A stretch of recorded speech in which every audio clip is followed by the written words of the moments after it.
Hi, I'm MK Bertulfo. I am the Summit Curator of DAOS 2025.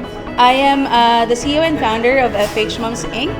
and a freelancer, a content creator. So medyo madami talaga akong ginagawa. And this is the first time that we're doing the Digital Agency Owner Summit. What I like about organizing this kind of community events is I'm able to gather everyone. Alam mo, iba yung feeling na meron kang nakakausap na kapwa mo business owner or agency leaders kasi iisa kayo ng pain, no? And then every time na nakakakuha ka ng inspiration and at the same time nakikita mo yung wins ng iba, no, na-motivate ka rin talaga to move forward. So, I really love, no, doing this kind of events kasi nakikita mo talaga yung iba, no, na kahit nag-struggle sila, nagta-thrive din talaga sila sa industry. Ay, ang pabigat naman yung question. Ayan.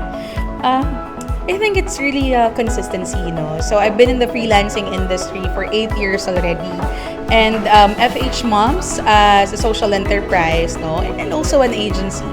I believe hindi ito makakarating sa ganitong level if hindi ako naging consistent, no, in getting clients, in growing the community, no, in serving our customers. So I think it's very important, no, sa lahat ng aspect, even content creation and building your team, no, ang consistency. As the curator of DAOS 2025, sobrang nakaka-proud. I know this is our first summit, no, ng mga fellow agency owners ko. Pero sobrang nakaka-proud and I know na mas marami pa kaming magagawa together. This is just the beginning and sobrang grateful kami sa lahat ng mga naging speakers namin, no.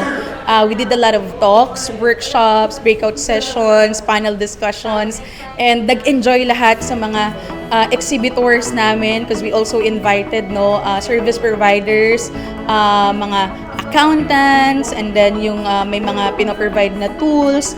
So talagang makikita mo, no, na yung ecosystem din talaga is something na talagang nagtutulungan yung bawat isa so that maging successful yung mga small agencies natin. At the same time, ma-inspire yung mga aspiring natin na mga agency owners. Thank you so much the new channel, no, for supporting this kind of events kasi sobrang importante na ma-amplify, no, yung message namin and of course this movement. Hindi naman kasi madali, no, na maging agency owner, and with the new channel, no, na nagkaroon kami ng venue to share our stories and at the same time malaman, no, ng ibang mga tao na we have this kind of gathering is sobrang laking bagay na. So, the new channel, thank you so much for supporting us, no, for being our media partners.